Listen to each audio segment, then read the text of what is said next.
महाराज आज पुत्रदा एकादशी है। जिस नारी को संतान नहीं हो रही हो, बहुत प्रयास कर लिया हो, पुत्रदा एकादशी पूरे साल में 2 बार आती है। एक श्रावण के महीने में आती है, दूसरी पौषाधिक क्रम में आती है। श्रावण के महीने की जो पुत्रदा एकादशी होती है, ये संतान की वृद्धि करने वाली होती है।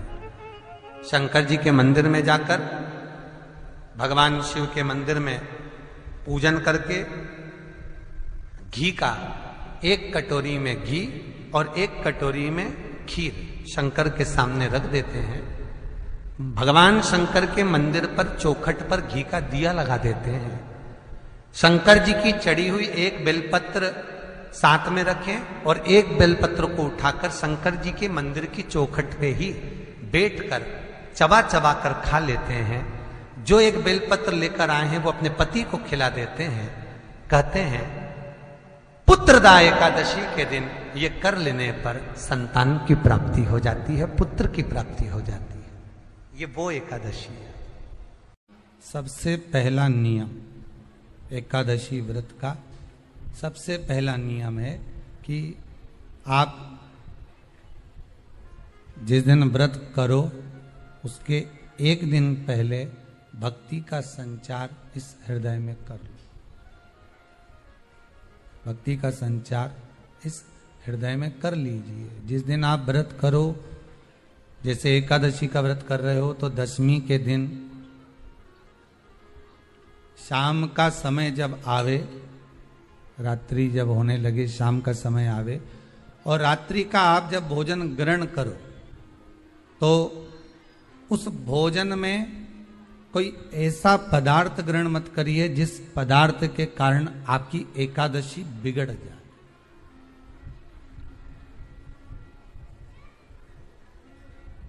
कोई बेकार भोजन हमें ग्रहण नहीं करना।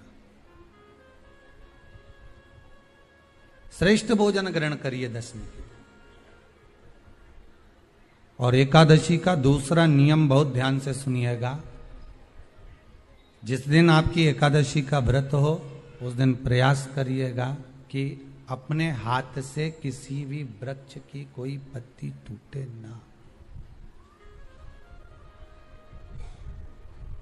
अपने हाथ से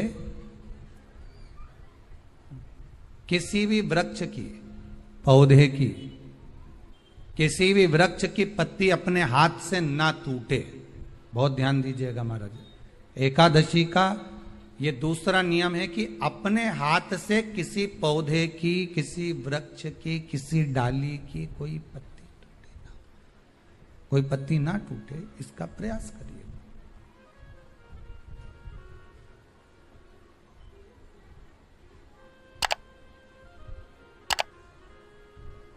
कितना सुंदर व्याख्यान कहा है, कितना सुंदर वर्णन है महाराज कि मात्र एकादशी का व्रत कर लेने पर, मात्र एकादशी का व्रत कर लेने पर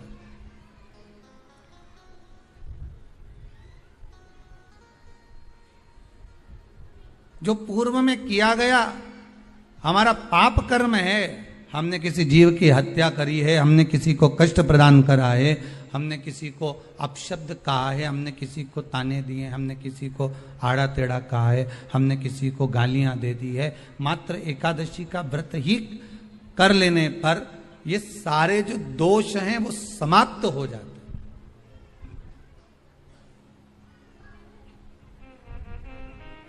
सारे दोष हमारे समाप्ति पर आ जाते हैं।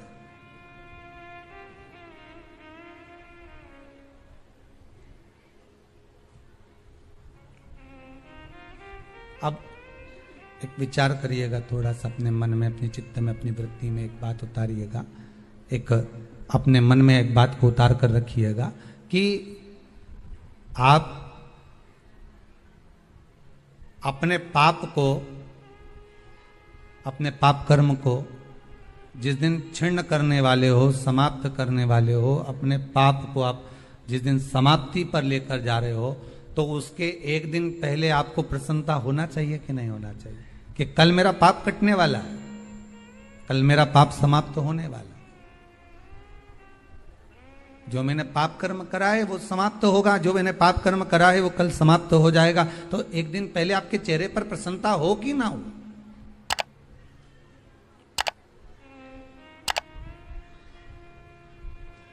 और चेहरे पर वो